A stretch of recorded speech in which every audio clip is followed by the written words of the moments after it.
Ela sabe que é a pessoa mais importante da casa, mas ela não sabe o que é pH ideal da urina.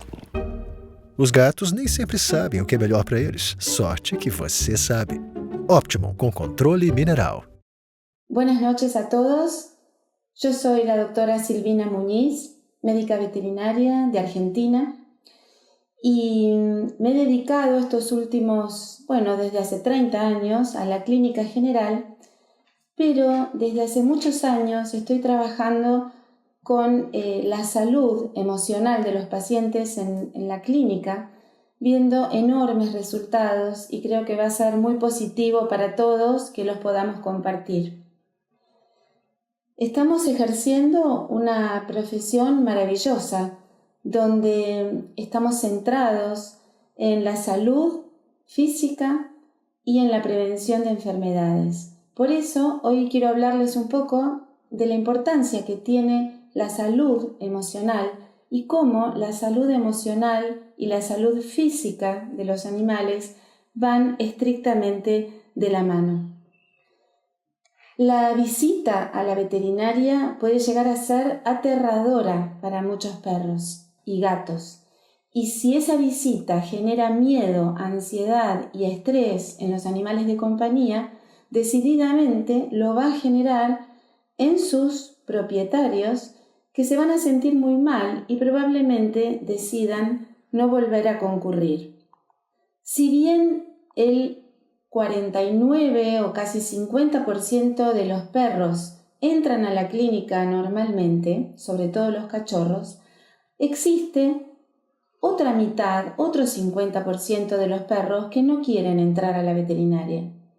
Fíjense que el 4,4% entran tironeados con el collar, hay un 13,3% que tienen que ser alzados para entrar, un 36% camina con mucho miedo o se esconde detrás de su dueño, y hay otro porcentaje que sí entran muy bien. Entonces, como había dicho anteriormente, si los animales de compañía no quieren entrar a la veterinaria, esto trae indefectiblemente una disminución de las consultas dentro de la clínica. Si nosotros miramos el color azul, esos son los dueños de perros, y el color verde son los dueños de gatos. Hay un alto porcentaje, tanto de dueños de perros como de gatos, que creen que la visita a la veterinaria es muy estresante, y hay otro enorme porcentaje aún mayor que están convencidos que su animal de compañía odia ir al veterinario y lo pasa muy mal.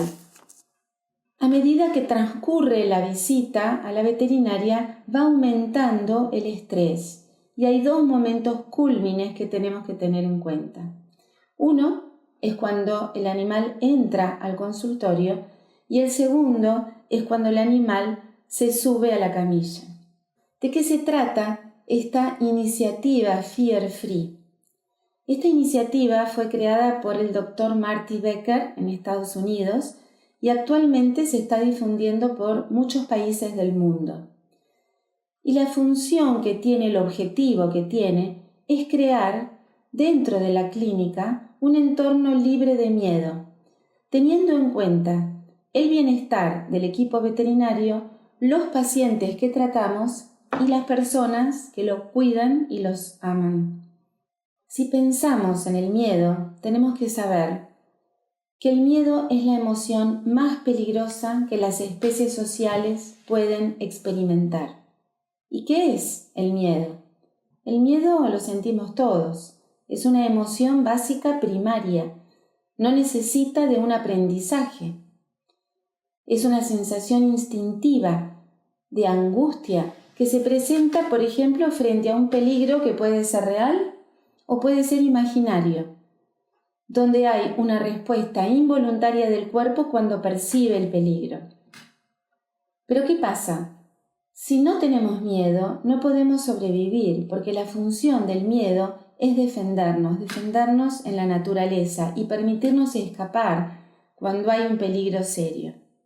Cuando un paciente se presenta frente a una situación estresante, se genera lo que se llama una respuesta fisiológica al estrés, que son todos los cambios fisiológicos que intentan que el cuerpo, que está con miedo y está desbalanceado, vuelva a un estado normal de funcionamiento.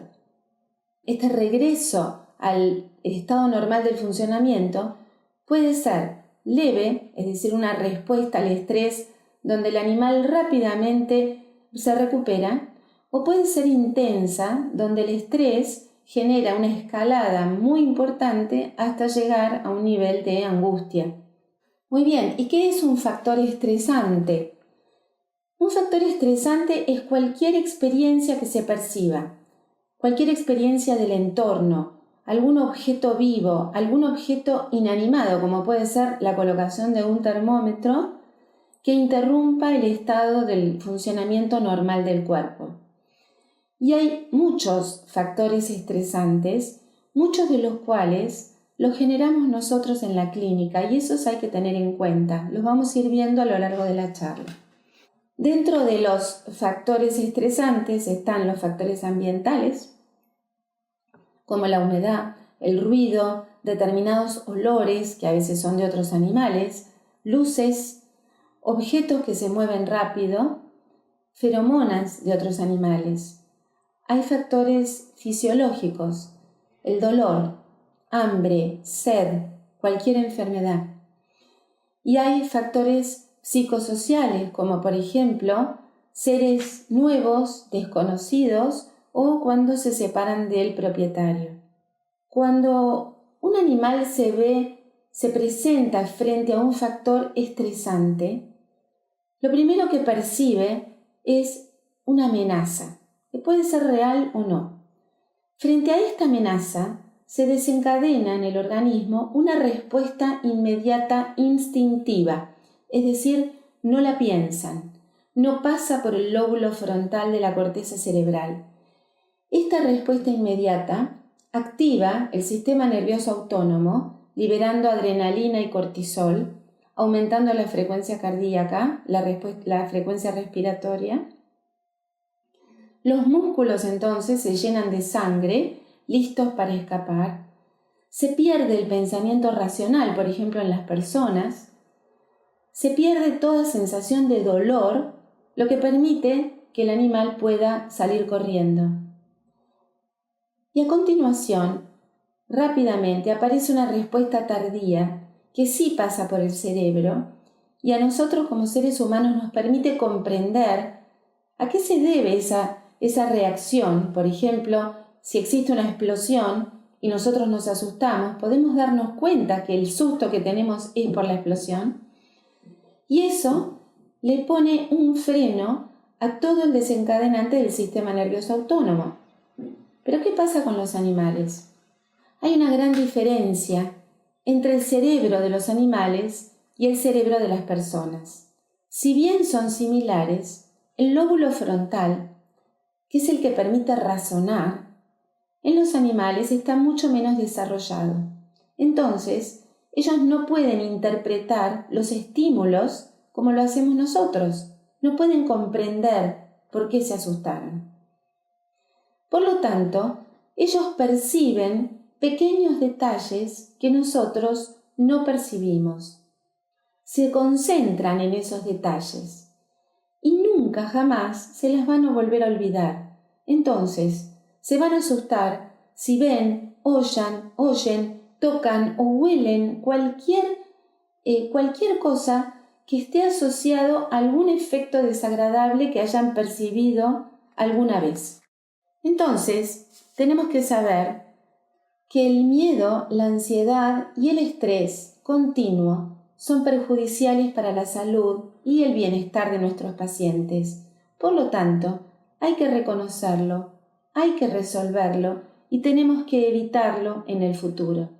Si tenemos que imaginarnos una consulta sin miedo, deberíamos colocarnos y ponernos a la altura del piso para poder comprender cómo siente ese animal en la clínica. Acá pueden ver un video de un perro, por ejemplo, que entra a hacerse una radiografía. ¿Cómo percibe este lugar, este animal?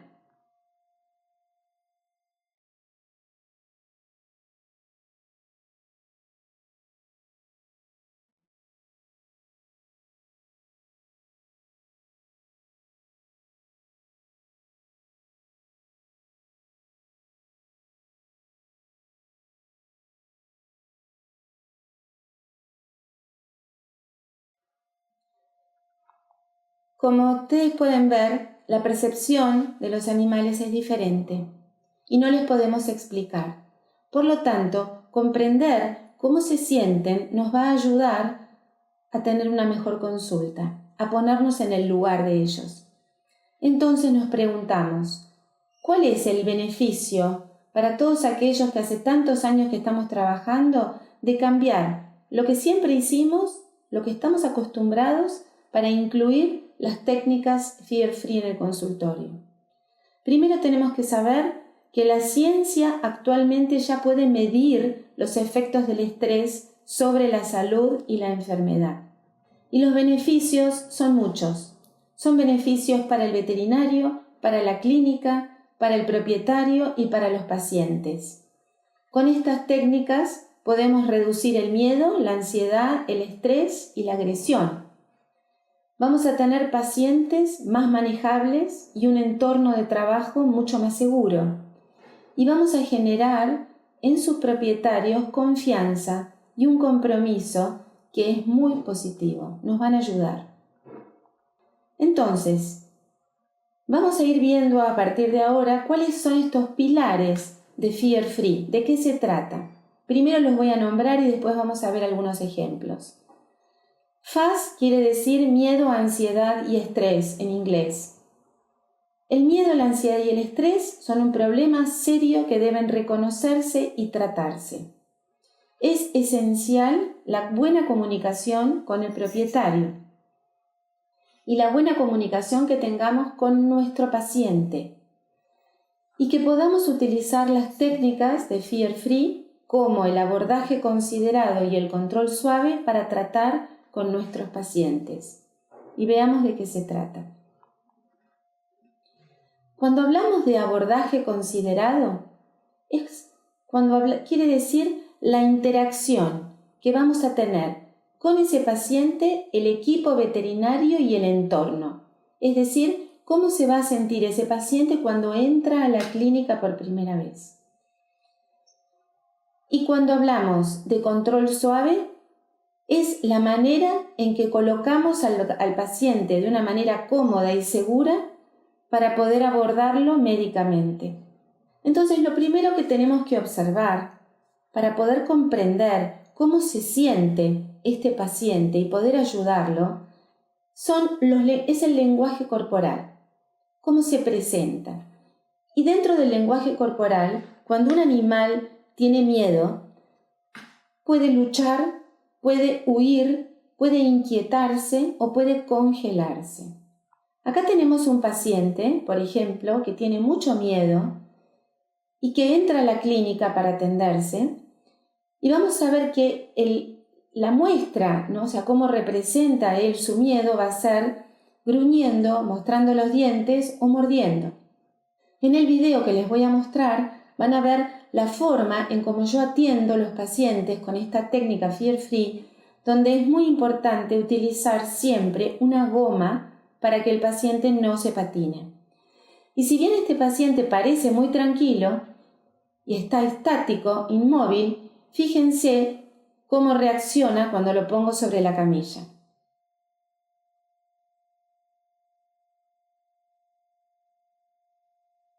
Muy bien, eso es la lucha. Y nos desorienta porque a veces no pareciera que van a luchar, pero pueden morder.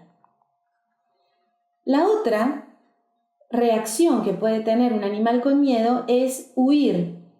Tratan de escaparse y acá tenemos un perro que se esconde en sala de espera, las orejas hacia atrás, la cola por debajo del cuerpo, con una mirada huidiza, trata de esconderse en cualquier lugar que pueda encontrar en la clínica.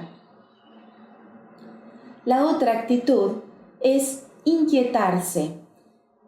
Estos pacientes confunden porque pareciera que están contentos, que se están moviendo, que están saltando, que no dejan de moverse, pero lo que están teniendo es una manifestación de ansiedad.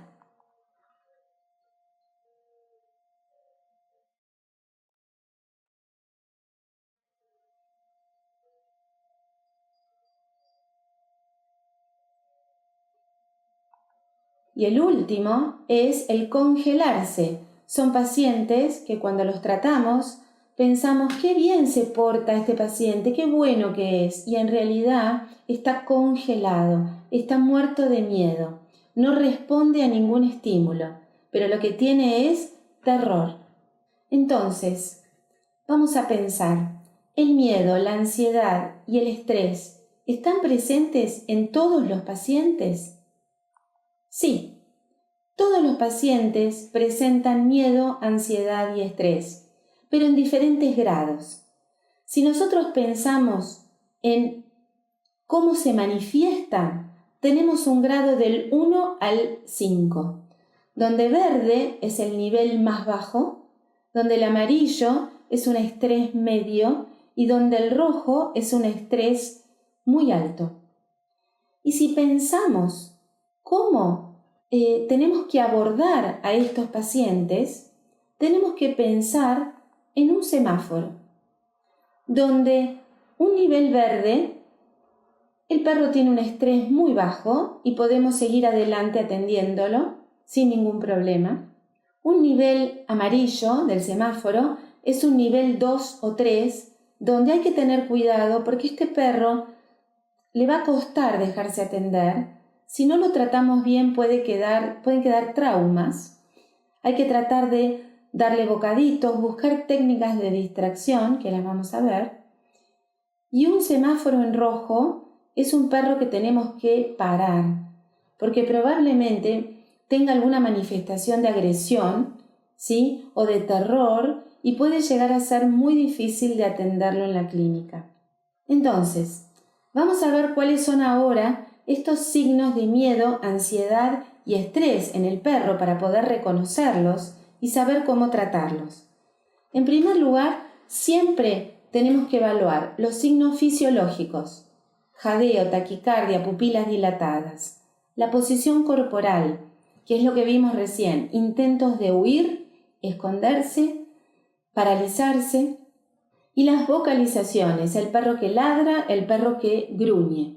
Si vamos al semáforo verde, que es el perro relajado, el perro que no tiene miedo, vamos a encontrarnos con este perro, donde hay una expresión suave, los labios relajados, las orejas normales a medio camino entre los ojos y el cuello, un cuerpo relajado, la cola que se mueve, un tamaño de pupila normal. Este sería el caso de los cachorros en general, cuando vienen a la clínica, a los que podemos darles un bocadito, un premio, podemos revisarlos si el animal está relajado, con un dueño relajado también. Acá tenemos un perro en un estado del semáforo amarillo, donde ya tiene la cola entre las patas, la mirada huidiza, las orejas un poquito hacia atrás, buscan el refugio con su dueño y pueden llegar a tener traumas adquiridos si nosotros no tomamos los recaudos. Acá, por ejemplo, vemos una foto de este mismo perro, la cola entre las patas, fíjense la mirada, ¿sí? Pupilas dilatadas, las cejas arrugadas y puede haber signos de agresión, signos de defensa. Y acá tenemos un semáforo en rojo con un perro de mucho estrés donde trata de huir. Estos perros necesitan de una atención inmediata porque pueden comprometer su salud y pueden ser peligrosos para nosotros. Fíjense, este perrito en la veterinaria congelado, ¿sí? Con pánico.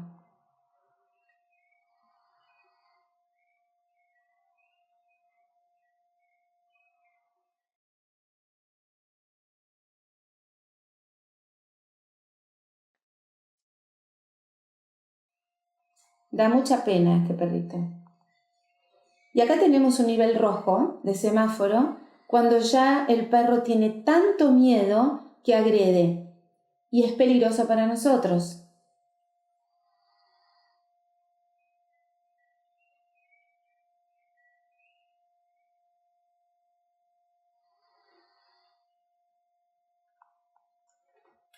Podemos ver entonces que la escalera de la agresión va incrementando y está buenísimo poder detectar cómo empieza este perro a manifestar miedo y a continuación agresión. Parpadea, se lame los labios, empieza a girar la cabeza y el cuerpo, se agacha, baja la cola, gruñe y después muerde. Y esto va aumentando si nosotros no podemos pararlo. ¿Qué pasa en el gato? En el gato también tenemos signos fisiológicos como jadeo, taquicardia, pupilas dilatadas. Tenemos una posición corporal con la cola por debajo del cuerpo o enroscada alrededor del cuerpo, las orejas hacia atrás y las vocalizaciones. Estos son signos de ansiedad y estrés. Y así como en el perro tenemos un semáforo en verde con un gato relajado, que es el gato que vemos cómodo en su casa, con las orejas hacia adelante, el tamaño normal de las pupilas, la cola hacia arriba, la boca cerrada. Este es un gato muy relajado en semáforo verde en la clínica. Tenemos gatos en semáforo amarillo con un estrés medio. Son gatos que cuando se asustan les cuesta volver a la normalidad y pueden tener traumas también. Y acá vemos las características de un gato con estrés medio: pupilas dilatadas, orejas hacia los lados o hacia atrás y cuerpo agachado. Hay que tener cuidado con estos gatos al atenderlos porque pueden agredir. Este gato también se esconde en el mismo lugar donde se escondió el perro. Puede tener la cola enrollada alrededor del cuerpo, fíjense el movimiento de la cola. Puede bufar, puede jadear, nos está avisando que está nervioso, que está incómodo y que tiene miedo. Y acá tenemos un gato también en estado de semáforo amarillo, pero vocalizando.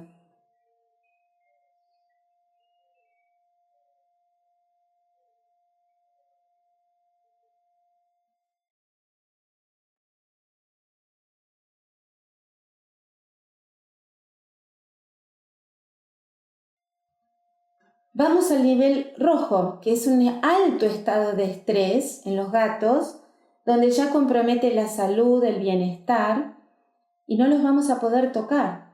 Son gatos muy difíciles en la clínica. Acá tenemos dos casos. En el primer caso es un gato que se escapó y que se quedó pegado al negatoscopio, muy difícil de sacar de ese espacio. Y acá tenemos otro gatito muy cachorro dentro de una jaula que no lo podemos tocar.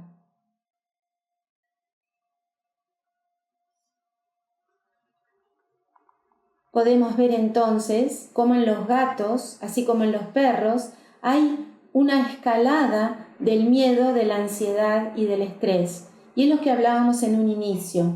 El animal llega a la clínica, pero a medida que transcurre el tiempo en la clínica, el estrés y el miedo van escalando hasta llegar a momentos donde no los vamos a poder atender. Por eso es importante saber cómo vamos a tratar a estos animales. Entonces, si comprendemos cómo y cuándo nuestros pacientes están comunicando que tienen miedo, ansiedad y estrés, nosotros vamos a tener que cambiar en consecuencia, porque ellos no pueden. Entonces, ¿de qué se tratan estos protocolos Fear Free? Ahora ya sabemos cómo se sienten, vamos a ver cómo los tratamos.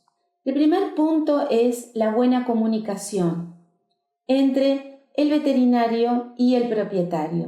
¿Qué tipo de preguntas vamos a hacer? Son preguntas abiertas. Por ejemplo, ¿qué es lo que a usted le preocupa cuando viene con Paco a la veterinaria? Y escucharlos activamente. Por ejemplo, bien, por lo que yo puedo comprender, a usted le preocupa que cuando Paco viene a la veterinaria tiene tanto miedo que tiene diarrea o puede morder. Y por último, generar la empatía. Bueno, vamos a ayudarlo porque esto que le está pasando a usted con Paco le pasa a mucha gente y podemos hacer algo. Entonces, importantísimo es enseñarle a la gente cómo tiene que trasladar correctamente un gato. y que tiene que trasladarlo en un medio de transporte y no revoleándolo para un lado y para el otro, sino que tiene que alzarlo y llevarlo a UPA sin moverlo. Y que esta sería una forma incorrecta de trasladar un gato a la veterinaria. Entra un gato con correa, entra un perro con correa, entra una señora atrás con otro gato en un bolso. Esta situación no debería darse en la veterinaria, porque ese gato no sabe con quién se va a encontrar y cómo está percibiendo ese gato el lugar. Tenemos que anotar el temperamento del animal en la historia clínica. Así sabemos qué fue lo que en algún momento le disparó ansiedad, cuál es la ubicación preferida, cómo le gusta que lo traten, si recibió medicación previa en la casa antes de ir a la veterinaria, si tuvimos que sedarlo en la veterinaria y qué le dimos. Todo esto nos va a servir cuando tomemos esa ficha para saber cómo vamos a proceder la segunda vez que venga este animal. Muy bien, ¿cómo es el abordaje fear-free entonces en el paciente? Habíamos visto el abordaje considerado, que era cómo llegaba ese paciente a la clínica, el control suave, que era cómo lo íbamos a acomodar, y el gradiente táctil. Entonces, el primer punto es el abordaje considerado. El segundo punto es el control suave. Y el tercer punto es el gradiente táctil. ¿Cómo lo vamos a tocar? Vamos a ver el caso de Dulce. Dulce es una perrita encontrada en la calle, hembra de 1 año, que llega con pánico, con mucho miedo. Entonces, vamos a hacer el abordaje considerado. Es decir, ¿qué interacción vamos a lograr entre ella, nosotros y su propietario?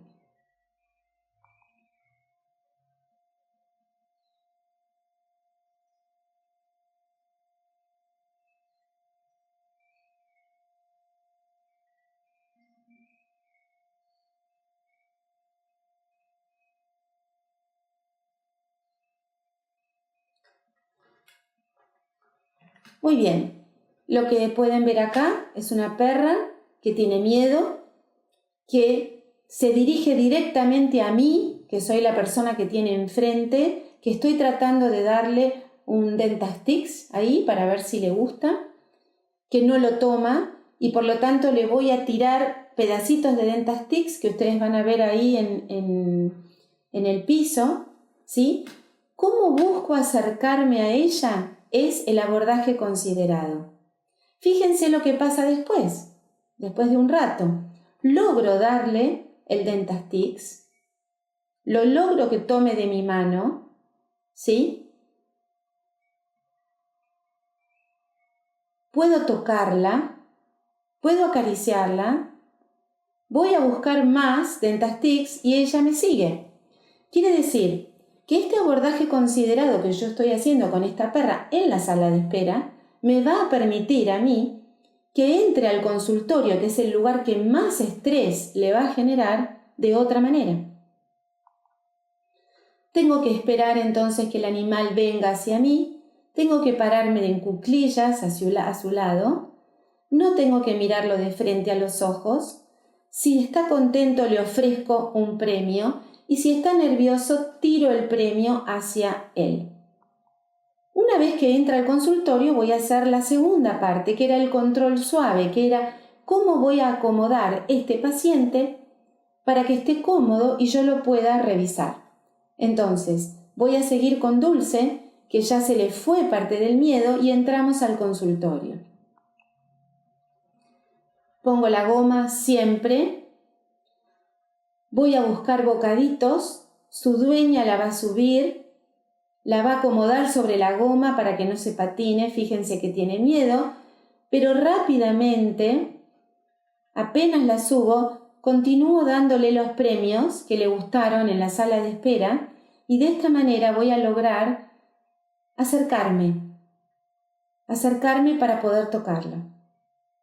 Esto es importante porque en el caso de Dulce yo la subo a la camilla en el consultorio, pero el control suave, es decir, cómo voy a abordar a este paciente, tengo que hacerlo donde el paciente esté cómodo. Puedo hacerlo en la sala de espera, puedo hacerlo sobre la camilla en una manta o puedo hacerlo en un almohadón en el piso o sobre su dueño. Vamos entonces al tercer punto de Fear Free. Vimos el abordaje considerado, el control suave y ahora vamos a tocarlo, al gradiente táctil, que se compone de 2 etapas. La primera es cómo inicio el contacto físico con las manos, es decir, cómo acerco mi mano. Y el segundo son los procedimientos que van a implicar que yo tenga un contacto con el cuerpo, como por ejemplo, cortarle las uñas, como por ejemplo, sacar sangre o colocar un termómetro. Entonces, voy a empezar el contacto continuo por las áreas no sensibles del perro. Y estas áreas sensibles hay que tenerlas en cuenta. Son la cabeza, especialmente ojos, oídos y labios, entre los dedos, especialmente alrededor de las uñas, áreas perianal y genital, y el abdomen. Esas son zonas que las vamos a dejar para el final. Nunca vamos a empezar por aquí. Para empezar a tocar a este paciente, y sigo con el caso de Dulce, le vamos a dar un premio, que es el que le gustó, donde su propietaria se lo va a empezar a administrar. Y yo voy a acercar suavemente mi mano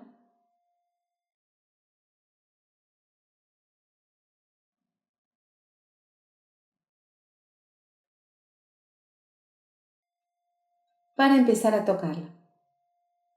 El gradiente táctil requiere que las manos estén en contacto continuo durante todo el tiempo. Fíjense en este perro.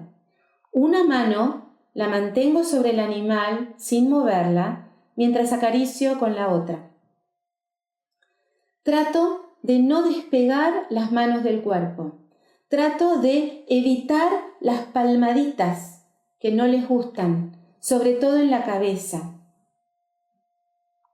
Les voy a mostrar acá un caso de gradiente táctil, es decir, cómo lo voy tocando. Este es un perro muy agresivo que en este momento ya pasamos la sala de espera, ya lo subimos a la camilla. Su propietario le está dando un bocadito para que yo pueda curar esta primera herida. Mientras yo trabajo con mucha suavidad, su propietario le está dando de comer. En un paciente que créanme que fue muy difícil. Cuando el perro se cansa, yo dejo de tocarlo. Lo dejo. En el segundo caso ven cómo puedo lavarlo con agua tibia, muy suave. Su propietario nunca deja de darle comida. Y acá pueden ver como que finalmente puedo colocar la crema, ¿sí? Y no lo filmé, pero también pude ponerle un vendaje. Es interesante entonces cómo cumpliendo estos pasos podemos llegar a atender al paciente de manera diferente, sin tironear, sin agarrarlo entre 4 personas, ¿sí? Y sin generar estrés. En los gatos, el procedimiento es similar, pero hay algunas diferencias, como por ejemplo cuando llega el gato hay que abrir la caja y dejarlo que inspeccione el lugar, dejarlo que descubra el lugar por sí mismo. Siempre que podamos, examinarlo dentro de la caja. Si tiene mucho miedo, taparlos con una toalla, envolverlos para que no estén ansiosos. Eso era el abordaje considerado. En el control suave, que es cómo lo vamos a acomodar, vamos a buscar siempre una superficie que sea cálida, que sea suave. El gato tiene que estar donde tenga ganas de estar. Ofrecerle premios, hablarle suavemente y dejar los lugares sensibles para el final. Llegamos entonces al gradiente táctil, que son esos procedimientos que implican un contacto con el cuerpo, que si lo manejamos bien vamos a poder hacer una punción con el gato sin dormirlo y en buen estado y tranquilo. Bien, Estuvimos viendo hasta ahora entonces que a todos estos animales, para poder atenderlos, les estábamos dando premios. Y de eso se trata el refuerzo positivo. Porque en el refuerzo positivo lo que nosotros vamos a hacer es reforzar un comportamiento para que se repita en el tiempo. Entonces, para lograr este refuerzo positivo vamos a darle una recompensa inmediata cuando el animal tenga un comportamiento deseado. Y esa recompensa tiene que ser muy rica, como las golosinas, y es lo que estuvimos viendo anteriormente. Entonces yo uso formas de distracción para poder atenderlos, como por ejemplo comida, golosinas que les gusten, juguetes o un cepillado suave, pero tener un cachorro sobre la mesa de atención, sobre la camilla, distraído, me va a permitir darle un inyectable prácticamente sin que se dé cuenta. Esto es algo interesante, que es el condicionamiento clásico. Es cómo asocia este animal un estímulo con algo agradable o desagradable. Si nosotros abrimos una jeringa y escuchan este ruido,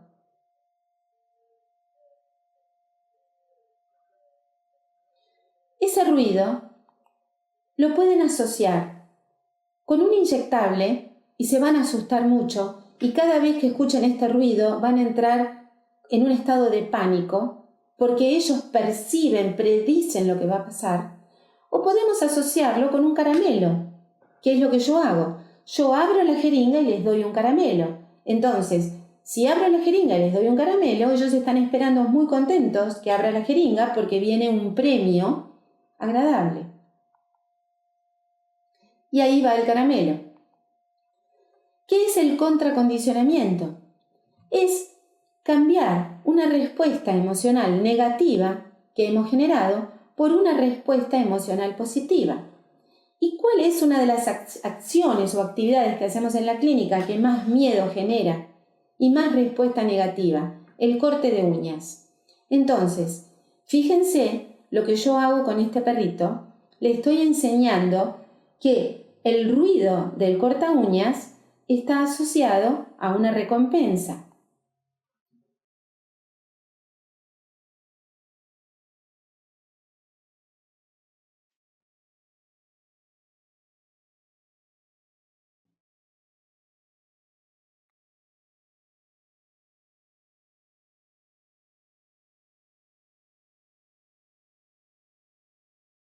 Eso ayuda y ayuda mucho.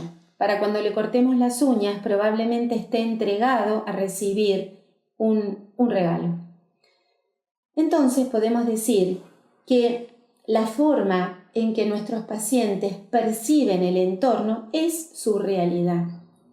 Y esa realidad va a generar emociones y reacciones diferentes. Tenemos que tener en cuenta que nuestros pacientes tienen una capacidad asombrosa para oler diferentes cosas que nosotros no olemos.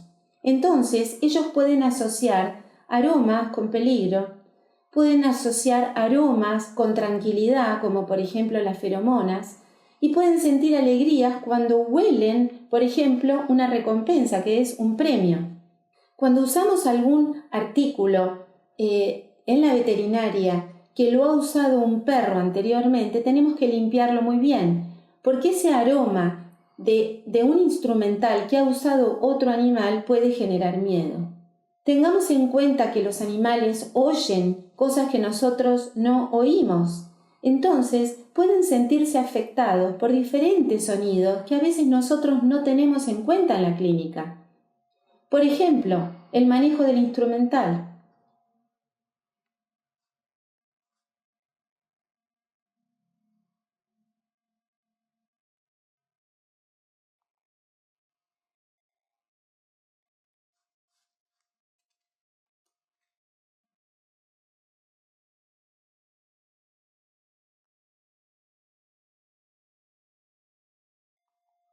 ¿Qué creen ustedes que siente ese perro cuando escucha todo ese ruido de instrumental?